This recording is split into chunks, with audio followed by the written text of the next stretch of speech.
Assalamualaikum. Alhamdulillahi Rabbil Alameen. Wa sallallahu ala Muhammadin wa ala alihi wa sahbihi ajma'in. A'udhu billahi minash shaitanir rajim. Bismillahir rahmanir rahim. Wa ala Allahi falyatawakkalil mu'minun. സ്നേഹമുള്ളവരെ, നമ്മൾ ശരീരത്തിന് ക്ഷീണം തോന്നുകയും കഠിനമായ ദാഹം അനുഭവിക്കുകയും ശരീരം മെല്ലെ മെല്ലെ മെലിയാൻ തുടങ്ങുകയൊക്കെ ചെയ്യുമ്പോൾ രോഗത്തിൻ്റെ ലക്ഷണമായി കണ്ട് നമ്മൾ രക്തം പരിശോധിക്കും. സന്ധികളിൽ സഹിക്കാൻ കഴിയാത്ത വേദനയുണ്ടാകുമ്പോൾ മറ്റൊരു രോഗമായി കണ്ട് നമ്മൾ രക്തം പരിശോധിക്കും. അങ്ങനെ ഒരിറ്റ് രക്തമെടുത്ത് പരിശോധിച്ചാൽ നമ്മുടെ കൊളസ്ട്രോളും ക്രിയാറ്റിനും ഷുഗറും ഒക്കെ യൂറിക് ആസിഡും ഒക്കെ നമുക്ക് അറിയാൻ കഴിയും തോത് എത്രയാണ് എന്ന്. മാനസിക ആരോഗ്യത്തിൻ്റെയും സ്ഥിതി, നമ്മുടെ മനസ്സ് രോഗമുള്ളതാണോ അതല്ല ഖൽബുൻ സലീമായ ആരോഗ്യമുള്ള മനസ്സാണോ? സാധാരണ ശരീരത്തിന് നമ്മൾ രോഗമില്ലാത്ത അവസ്ഥക്കാണ് ആരോഗ്യം എന്ന് പറയാം. രോഗമൊന്നുമില്ലെങ്കിൽ ആരോഗ്യവാനാണ് എന്ന് പറയും. പക്ഷേ മനസ്സിൻ്റെ സംഗതി, ആരോഗ്യമുണ്ടെങ്കിലും അതിന് ലക്ഷണമുണ്ട്, രോഗമുണ്ടെങ്കിലും അതിന് ലക്ഷണമുണ്ട്. രോഗത്തിൻ്റെ ലക്ഷണമാണ് കിബറും അസൂയയും കാപട്യവും പ്രകടനപരതയും പകയും വിദ്വേഷങ്ങളൊക്കെ മനസ്സ് രോഗമാണ് എന്നതിൻ്റെ ലക്ഷണമാണ്. എന്നാൽ നമ്മുടെ മനസ്സ് ആരോഗ്യമുള്ളതാണ്, ഖൽബുൻ സലീമാണ് എങ്കിൽ അതിൻ്റെ ലക്ഷണവും വിശുദ്ധ ഖുർആനും തിരു നബിയുടെ ചര്യയും നമുക്ക് പറഞ്ഞു തരുന്നുണ്ട്. അതിലൊരു ലക്ഷണമാണ് നമ്മൾ ഇന്ന് പറയുന്നത്. അത് തവക്കുലാണ്. ജീവിതത്തിൽ നമ്മൾ അധ്വാനിക്കുകയും സാമ്പത്തിക അഭിവൃദ്ധി പുരോഗമനമായി കാണുകയും അതിനു വേണ്ടി സമയത്തിൻ്റെ ഏറിയ പങ്കും ചെലവഴിക്കുകയും അങ്ങനെ മനുഷ്യർ ജീവിതത്തെ മുന്നോട്ട് കൊണ്ടുപോവാൻ. പക്ഷേ ചിലപ്പോഴൊക്കെ വിചാരിക്കാത്തത് സംഭവിക്കും. ഞൊടിയിടയിൽ ബോംബ് വന്ന് തകർന്ന് കുടുംബവും രാജ്യമൊക്കെ തകരും. ഇത്തരം പ്രതിസന്ധി കണക്ക് കൂട്ടലുകൾക്കപ്പുറത്താണ്. മനുഷ്യരുണ്ടാക്കുന്നതാവാം, പ്രകൃതി ദുരന്തങ്ങളാവാം, ജീവിതത്തിൽ മറ്റ് അള്ളാഹുവിൻ്റെ പരീക്ഷണങ്ങളാവാം. അള്ളാഹ് പറഞ്ഞല്ലോ, വല നബ്ലുവന്നക്കും, നാം നിങ്ങളെ പരീക്ഷണത്തിന് വിധേയമാക്കും. ഭയപ്പാടുകളുണ്ട്, സാമ്പത്തിക മാന്ദ്യമുണ്ട്, അതൊക്കെ പരീക്ഷണത്തിൽ വിധേയമാകുന്ന സംഗതികളാണ്. അപ്പോൾ തൻ്റെ ജീവിതത്തെ സമ്പൂർണമായി റബ്ബിലാണ്ട് സമർപ്പിക്കുമ്പോഴാണ് തവക്കുൽ എന്ന തൗഹീദിൻ്റെ ഏറ്റവും മഹിതമായ ഉൽപ്പന്നം ജീവിതത്തെ സഫലമാക്കി തീർക്കുക. അല്ലാഹു തആല പറഞ്ഞു, വഅലല്ലാഹി ഫല്യതവക്കലിൽ മുഅ്മിനൂൻ. വിശ്വാസികളാണോ അവർ അല്ലാഹുവിൽ തവക്കുൽ ചെയ്യട്ടെ. എന്താണ് തവക്കുൽ? എങ്ങനെയാണ് തവക്കുൽ ചെയ്യുക? നമ്മളിപ്പോൾ സാധാരണ തവക്കൽതു അലല്ലാഹ് എന്നൊരു ഫ്രെയിം ചെയ്ത് കണ്ണാടിച്ചില്ല് വീട്ടിൽ പ്രദർശിപ്പിച്ച് വെച്ചതുകൊണ്ട് തവക്കുലാവില്ല. അന്യനൊരു പ്രശ്നം വരുമ്പോൾ ഒക്കെ തവക്കുലാക്കിയേക്ക് എന്നൊരു ഉപദേശം കൊണ്ടും അവൻ്റെ മനസ്സിൽ ഇത് ഏറെ ശക്തിപ്പെട്ടോളണമെന്നില്ല. നമ്മുടെ ജീവിതത്തിൽ നമുക്ക് ബോധ്യം വരേണ്ടതുണ്ട്. വിശുദ്ധ ഖുർആൻ അത് പറയുന്നത്, ലൻ യുസീബന ഇല്ലാ മാ കതബല്ലാഹു ലനാ, അള്ളാഹ് നിശ്ചയിച്ചതല്ലാതെ ഒന്നും ഞങ്ങൾക്ക് ബാധിക്കുകയില്ല. അപ്പോൾ വളരെ ഐശ്വര്യത്തോടെ നമ്മുടെ ജീവിതം മുന്നോട്ട് പോകുമ്പോഴാണ് ഒട്ടും പ്രതീക്ഷിക്കാത്ത രൂപത്തിൽ കനത്ത തിരിച്ചടി എന്നോണം ബിസിനസ് രംഗത്തോ കുടുംബ രംഗത്തോ വലിയ പ്രക്ഷുബ്ധാവസ്ഥകൾ വരുന്നു. അപ്പൊ ഇതുവരെ ഹൈറും ബർക്കത്തും നൽകിയ റബ്ബ് ഇപ്പോ അദാബ് കൊണ്ടും നഖമത്ത് കൊണ്ടും ശിക്ഷ കൊണ്ടും പരീക്ഷിക്കുകയാണോ എന്ന് എൻ്റെ റബ്ബ് അറിയാതെ എനിക്കൊന്നും സംഭവിക്കുകയില്ല. റബ്ബിൻ്റെ അറിവിൽപ്പെട്ടതാണ്. ഈ ഐശ്വര്യം നൽകിയ റബ്ബ് തന്നെയാണ് ഇപ്പൊ ശിക്ഷ കൊണ്ട് പിടികൂടുന്നത് എന്ന് മനസ്സിന് ആശ്വാസം കൊടുക്കാൻ മാത്രം നമ്മുടെ വിശ്വാസം ശക്തമാണോ? അല്ലാഹ് പറഞ്ഞു, എങ്ങനെയാണ് വേണ്ടത്? ലൻ യുസീബന ഇല്ലാ മാ കതബല്ലാഹു ലന. അല്ലാഹ് ഞങ്ങൾക്ക് എന്താണോ നിശ്ചയിച്ചത് അതല്ലാതെ ഞങ്ങൾക്ക് സംഭവിക്കുകയില്ല. ഓ, രോഗം വന്ന് പ്രയാസമനുഭവിച്ച ഒരു നബിയുടെ ചരിത്രം നമുക്കറിയാലോ. അപ്പോൾ ആ നബിക്കാണ് പിന്നെ വലിയ പ്രയാസകരമായ അവസ്ഥ രോഗം കൊണ്ടുണ്ടായത്. അപ്പോൾ ഭാര്യ ചോദിച്ചു എന്ന് ചരിത്രം പറയുന്നുണ്ട്, നിങ്ങൾ അള്ളാൻ്റെ ഒരു നബിയല്ലേ, ഈ രോഗം സഹിച്ചിങ്ങനെ മുന്നോട്ട് പോകണം, നിങ്ങൾക്ക് അള്ളാഹിനോടാണ് പ്രാർത്ഥിച്ചൂടെ? പടച്ചോനെ എൻ്റെ രോഗം മാറ്റിത്തരാൻ പ്രാർത്ഥിച്ചൂടെ? നിങ്ങൾ പ്രാർത്ഥിച്ച അള്ളാഹ് കേൾക്കൂലേ?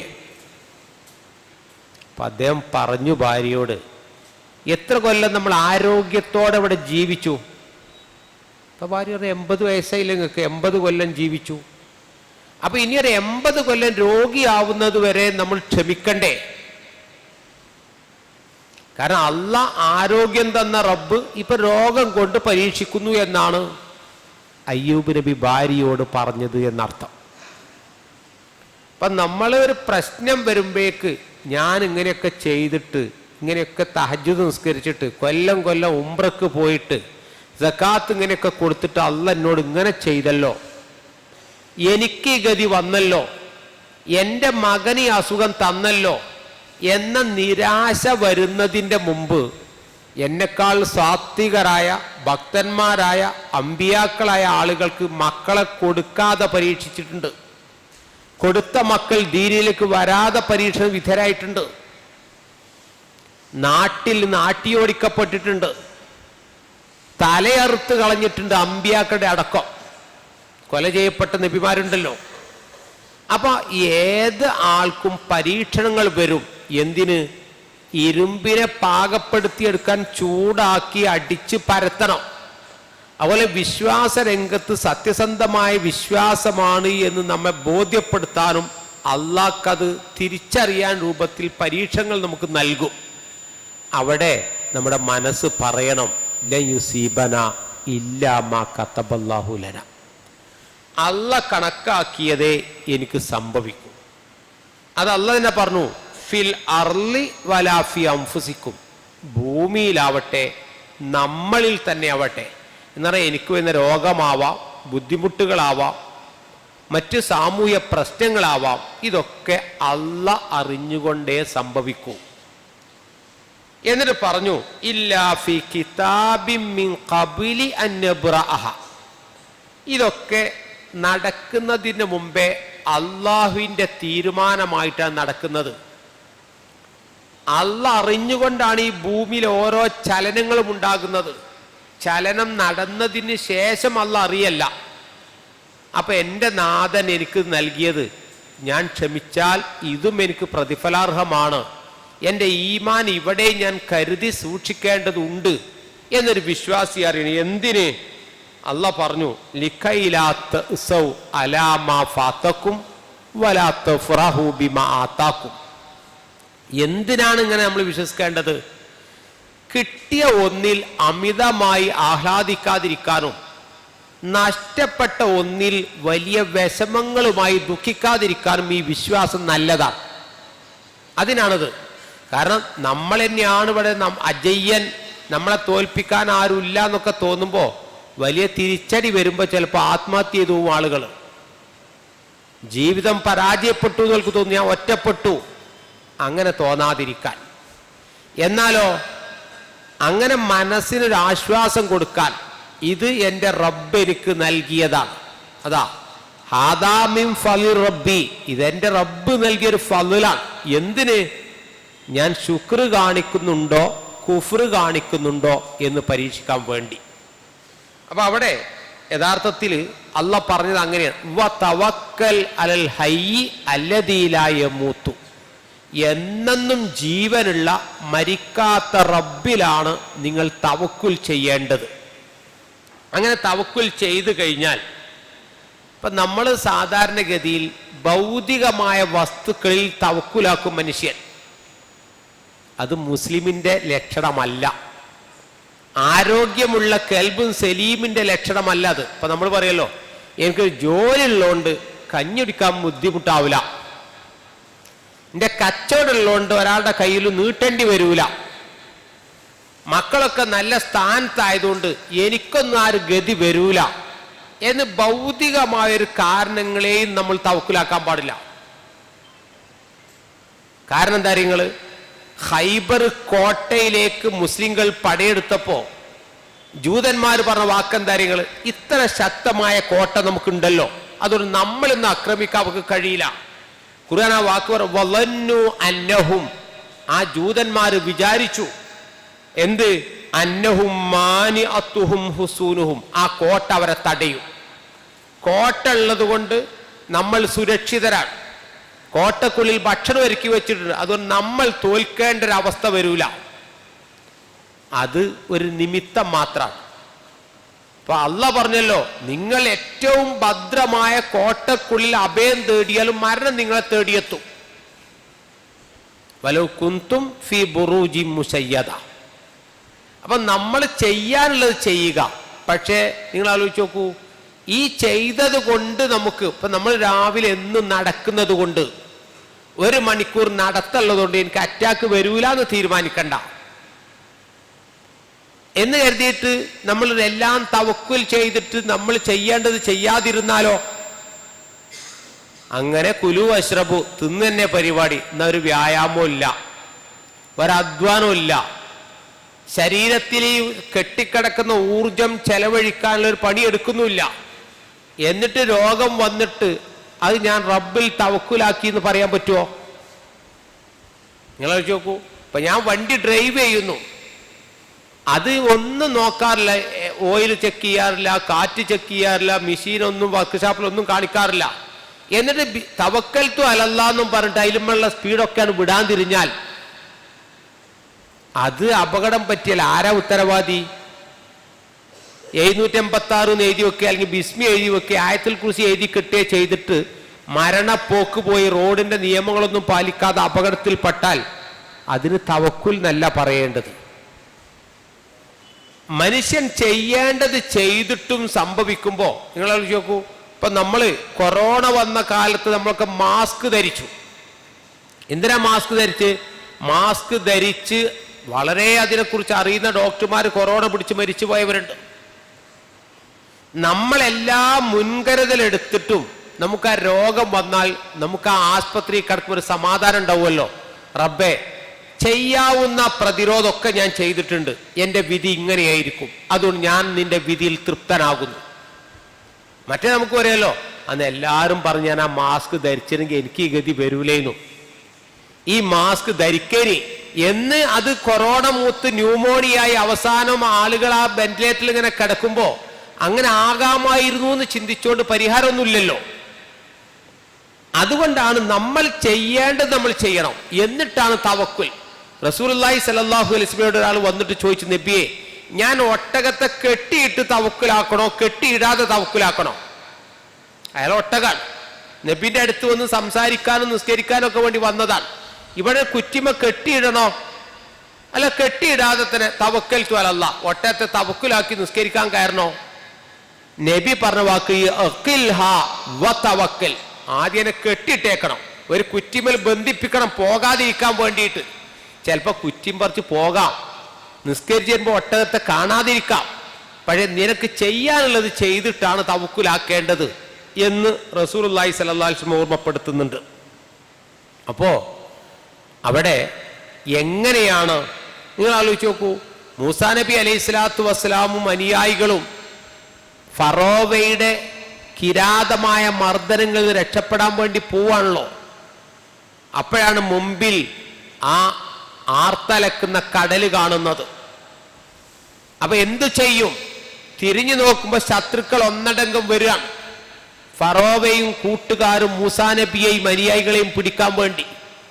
അപ്പൊ ഒപ്പമുള്ള ആളുകൾ പറഞ്ഞ വാക്കുണ്ട്, ഇന്നാല മുദ്റഖൂൻ. ഖുർആൻ ഉദ്ധരിച്ച വാക്കാണ്. നമ്മൾ പിടിക്കപ്പെട്ടത് തന്നെ. പോകുന്നത് വിഡിത്തായി. അപ്പൊ ആ പോകുന്ന ആളുകളൊക്കെ ഫിറോന്റെ ആളുകൾ പിടിക്കും. അവർ നമ്മളെ നിഷ്കരുണം കൊലപ്പെടുത്തും. പോരണ്ടില്ലായിരുന്നു. പക്ഷേ മൂസാ നബി അലൈഹി സ്വലാത്തു വസ്സലാം പറഞ്ഞ വാക്ക്, കല്ല ഇന്നമ റബ്ബി സയഹ്ദീൻ. എൻ്റെ കൂടെ എൻ്റെ റബ്ബുണ്ട്. റബ്ബാണ് എന്നോട് പോരാൻ പറഞ്ഞത്. നാട് വിട്ട് വാഗ്ദത്ത ഭൂമിയിലേക്ക് പോരാൻ പറഞ്ഞ റബ്ബാണ്. ആ റബ്ബ് അതിന് പരിഹാരം ഉണ്ടാക്കും. സയഹ്ദീൻ, അവൻ എനിക്ക് വഴി കാണിച്ചു തരും. അവ മുമ്പിൽ ആർത്തലക്കുന്ന കടലും പിന്നിൽ സർവ സജ്ജരായ സൈന്യവും, അതിനിടയിൽ നിൽക്കുമ്പോൾ ഒരു ബേജാറുണ്ടാവും. പക്ഷേ ബേജാറുണ്ടാകേണ്ട വിശ്വാസികൾക്ക്. അവന്റെ മനസ്സ് സലീമാണ്. അള്ളാഹുവിന്റെ മാർഗത്തിലാ പുറപ്പെട്ടത്. അപ്പോഴാ ഫളിരിബ്, നീ അടിച്ചോ.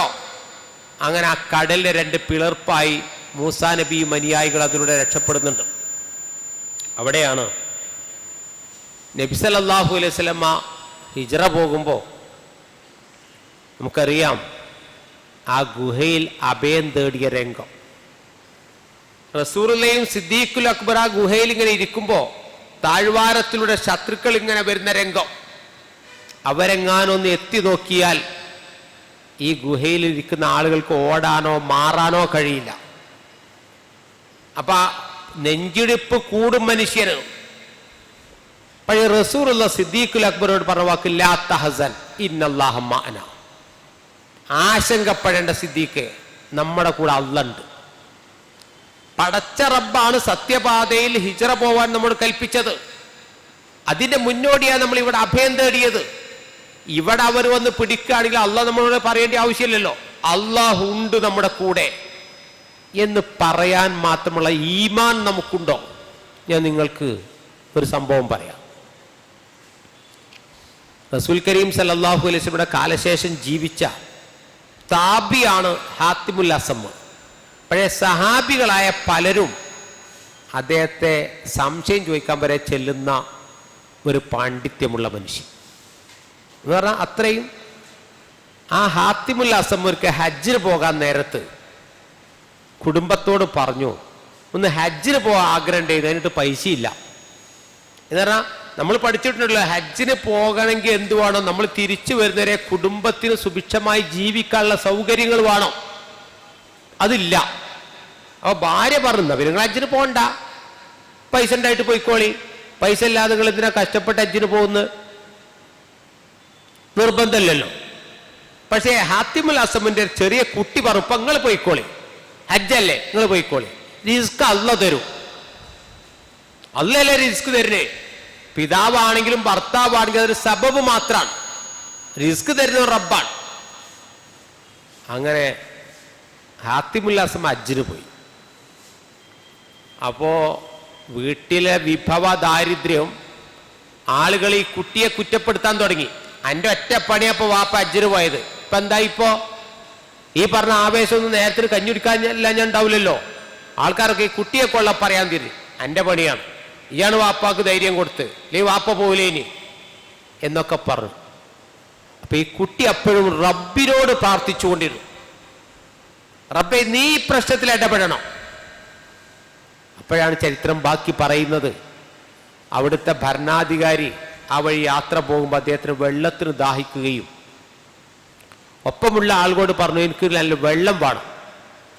പരിവാരങ്ങൾ വന്ന് മുട്ടിയത് ഹാത്തിമുൽ അസമിന്റെ വീട്ടിലാണ്. അവർ ചോദിച്ചു, ഒരു ഗ്ലാസ് വെള്ളം വേണം, ഞാൻ ഭരണാധികാരി വഴി പോകുന്നുണ്ട്, അയാൾക്കാണ്. അപ്പൊ അവർ ചോദിച്ചു, ഇത് ആരെ വീടാണ്? അവർ പറഞ്ഞു, ഹാത്തിമുൽ അസം എന്ന് പറഞ്ഞ പ്രസിദ്ധ പണ്ഡിതന്റെ വീടാണ്. ഭരണാധികാരി പറഞ്ഞു, അയാളെ എന്നോ പരിചയപ്പെടണമെന്ന് ആഗ്രഹിച്ചൊരാ മനുഷ്യനാണ് അയാൾ, അയാളെ വീട്ടിലേക്ക് പോവുക, അയാളൊന്ന് പരിചയപ്പെടണമെന്ന്. അപ്പോൾ ചെന്നപ്പോഴാണ് അയാളെ ഹജ്ജിന് പോയിട്ട് ആളിവിടെ ഇല്ല. അയാളുടെ കയ്യിലുള്ള സ്വർണ്ണ നാണയങ്ങളെ ഒരു കീസ് ഗിഫ്റ്റായിട്ട് ഇയാളെ വീട്ടിലാണ് കൊടുക്കുകയാണ്. ആ വെള്ളം കുടിച്ചതിനും ആ വീടും അവസ്ഥയൊക്കെ കണ്ടപ്പോൾ കൊടുത്തു. അപ്പോൾ ഒപ്പമുള്ള ആളുകളൊക്കെ അവരെ കയ്യിലുള്ളതൊക്കെ അവരും നിക്ഷേപിച്ചു. അപ്പോൾ വീട്ടുകാർക്കൊക്കെ വല്ലാത്ത സന്തോഷമായി. ദിവസങ്ങളായി പട്ടിണി കിടന്നിരുന്ന സമയത്ത്, ഭക്ഷണത്തിന് വേണ്ടി പ്രതീക്ഷയില്ലാതെ കാത്തിരുന്ന സമയത്ത് ഇത്രയും വലിയ സ്വർണ്ണ ശേഖരം ഇങ്ങോട്ട് കിട്ടുകയാണ്. അപ്പോൾ ആ ചെറിയ കുട്ടി മാത്രം കരഞ്ഞുകൊണ്ടിരിക്കുകയാണ്. അപ്പൊ കുട്ടിയോട് ഇവരൊക്കെ ചോദിച്ചു, ഈ എന്തിനപ്പം കരയണ്? ഇതുവരെയാ കരയേണ്ടിയില്ലേ? ഇനിയിപ്പം എന്തിനാ കരയുന്നത്? ഇപ്പൊ സുഭിക്ഷമായിട്ട് ഭക്ഷണം കഴിക്കാനുള്ള സൗകര്യം റബ്ബ് നമുക്ക് തന്നില്ലേ, ഇനി എന്തിനാ കരയുന്നത്? അപ്പൊ ആ കുട്ടി പറഞ്ഞു, അള്ളാന്റെ ഒരു പടപ്പാണ് ഈ ഭരണാധികാരി, അള്ളാന്റെ സൃഷ്ടികൾപ്പെട്ട ഒരു സൃഷ്ടിയാണ്. അയാൾ നമ്മളൊന്ന് നോക്കിയപ്പോഴേക്ക് നമ്മൾ ഇത്ര ഐശ്വര്യവാനായി. ഒരു ചെറിയ നോട്ടം അയാളെ നോക്കിയിട്ടേ ഉള്ളൂ നമ്മളിപ്പോ ധന്യരായി. അള്ളാന്റെ നോട്ടം നമുക്ക് തുടർന്നും കിട്ടിയാലോ? അള്ളാഹു നമ്മളെ നിരന്തരമായി കടാക്ഷിച്ചു കൊണ്ടിരുന്നാലോ? ആ ചോദ്യമാണ് നമ്മുടെ മനസ്സിൽ ഉണ്ടാവേണ്ടത്. പ്രതിസന്ധി ഘട്ടങ്ങളിൽ എൻ്റെ കൂടെ അള്ളണ്ട്, അള്ള തരും, അള്ള സഹായിക്കും, അള്ള കൈവിട്ടാൽ ആര് കൂടെ ഉണ്ടായിട്ടും കാര്യമില്ല. അള്ളാഹു നമ്മളെ ചേർത്ത് പിടിക്കുമ്പോഴേ നമ്മുടെ ജീവിതം കരക്കലെത്തും. ആലോചിച്ച് നോക്കൂ. ഞാൻ മറ്റൊരു അനുഭവം പറയാം. അതെൻ്റെ ഒരു സുഹൃത്ത് എന്നോട് പറഞ്ഞത്, ഞാൻ സാക്ഷിയല്ല. ജിദ്ദയിൽ ഒരു ചെറിയ നിസ്കാരപ്പള്ളിയിൽ ഇശാ നമസ്കാരം കഴിഞ്ഞ് ആളുകളൊക്കെ ഇങ്ങനെ പോവുക. അപ്പോൾ ഒരു വയസ്സായൊരു പാകിസ്ഥാനി അങ്ങനെ ഇരുന്ന് പ്രാർത്ഥിക്കുന്നുണ്ട്. കുറേ ധൃതികളൊക്കെ പോയി, കുറച്ച് ആളുകൾ ഇരുന്ന് ദിക്റും ദുആക്കെ ചെല്ലുന്നുണ്ട്. അക്കൂട്ടത്തിൽ ഇയാളും പ്രാർത്ഥിക്കുന്നുണ്ട്. അങ്ങനെ ഏതാണ്ട് ആളുകളൊക്കെ കഴിഞ്ഞ് പള്ളി ലൈറ്റ് ഓഫാക്കാൻ നിൽക്കുമ്പോൾ ഈ വയസ്സനോട് കരഞ്ഞ് പ്രാർത്ഥിക്കാൻ തുടങ്ങി. വിതുമ്പി കരയന്നെ. അപ്പൊ പള്ളിയിൽ നിന്ന് ഇറങ്ങിയ ചില ആളുകളൊക്കെ കാറിൽ കയറി പോകാൻ ഒരുങ്ങിയ ഒരു കരച്ചിൽ കേട്ട് തിരിച്ചു പള്ളിയിലേക്ക് വന്നു. ആ കൂട്ടത്തിൽ ഒരു അറബി ഉണ്ടായിരുന്നു എന്നാണ്. ആ അറബി വയസ്സായ താടി നരച്ച കണ്ണിന്റെ പുരുകം നരച്ച ആ വയസ്സിനോട് ചേസ്ഫി മുഷ്കില, എന്തിനങ്ങനെ ഈ പൊട്ടി കരയുന്നത്? അയാൾ പറഞ്ഞു, നാളെ എൻ്റെ നാട്ടിലൊരു സംഖ്യ കൊടുക്കാണ്ട്, പാകിസ്ഥാനിൽ നാളെ സംഖ്യ എത്തിക്കാനുണ്ട്, എൻ്റെ അടുത്ത് കാശ് വന്നിട്ടില്ല. റബ്ബിനോട് പറയാം, റബ്ബെ ഇതിൽ ആരെങ്കിലും ഇടപെടിക്കണം, എൻ്റെ പ്രശ്നത്തിന് പരിഹാരം ഉണ്ടാവണം. ഞാൻ റബ്ബിനോട് എൻ്റെ നെഞ്ച് പിളരുന്ന രൂപത്തിൽ പ്രാർത്ഥിക്കണം. അപ്പോ വലിയൊരു വയസ്സായൊരു മനുഷ്യൻ ഇങ്ങനെ കരയുന്ന കണ്ടപ്പോൾ അറബി ചോദിച്ചു, കം യുസാവി, ഈ സൗദി റിയാലുമായി എത്ര സംഖ്യ ഉണ്ടാവും നിങ്ങൾ പറഞ്ഞ സംഖ്യക്ക്? അപ്പം അയാൾ പറഞ്ഞു, ഇത്ര റിയാലുണ്ടാവും. അയാൾ കാറിൽ വന്ന് ബ്രീഫ് കേസ് തുറന്ന് ആ റിയാലാണ്ട് എടുത്തു കൊടുത്തു. എന്താ, നാളെ രാവിലെ ബാങ്കിൽ നിങ്ങളെ കാശ് പ്രശ്നം പരിഹരിച്ചോട്ടെ. ആലോചിക്കുക, ആ മനുഷ്യനുണ്ടാകുന്നൊരു സന്തോഷം ആലോചിച്ച് നോക്ക് നിങ്ങൾ. ഒട്ടും പ്രതീക്ഷിക്കാത്തൊരു അറബി കാശ് എടുത്തു കൊടുക്കുകയാണ് ഇയാൾക്ക്. എന്നിട്ട് ആ അറബി പറഞ്ഞു, കാരണം അറബിൻ്റെ വാപ്പയാകാനുള്ള പ്രായമുണ്ട് ഈ മനുഷ്യന്. ആ അറബി ഒരു വിസിറ്റിംഗ് കാർഡ് എടുത്തിട്ട് കൊടുത്തിട്ട് ഇയാളോട് പറഞ്ഞു, ഇതാ നിങ്ങൾക്ക് ഇങ്ങനെ എന്തെങ്കിലും ബുദ്ധിമുട്ടോ പ്രയാസോ വരുമ്പോൾ എന്നെ വിളിച്ചാളി, എൻ്റെ കാർഡാണ്, ഇതിൽ എൻ്റെ നമ്പറുണ്ട്, നിങ്ങൾക്ക് എന്തെങ്കിലും ആവശ്യം വരുമ്പോൾ എന്നെ വിളിച്ചാളി.